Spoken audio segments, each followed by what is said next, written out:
మీకెవరితోనైనా love affair? ఏం మాట్లాడుతున్నారు sir? కొంచెం జాగ్రత్తగా మాట్లాడండి. సారీ, మీరు తప్పుగా అనుకోవద్దు. ఇది జస్ట్ ఎంక్వైరీలో భాగం మాత్రమే. అయినా నేను మీకు ముందే చెప్పాను కదా నాకు నిజాలు చెప్పాలని.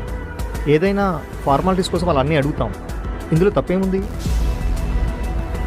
మీకు లవ్ అఫైర్ ఉందా లేదా చెప్పండి, అంతే. అలాంటివేం లేవు.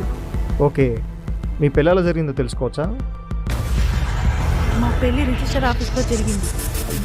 అదేంటి రిజిస్టర్ ఆఫీస్లో? మీకు పేరెంట్స్ ఉన్నారు కదా, శుభ్రంగా ఇంట్లోనో గుళ్ళోనో చేసుకోవచ్చు కదా.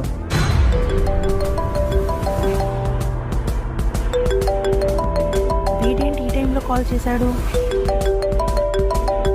Excuse me, carry on. ఇప్పుడు ఎలా? వీడికి డౌట్ వస్తుందా? తర్వాత మాట్లాడదాం.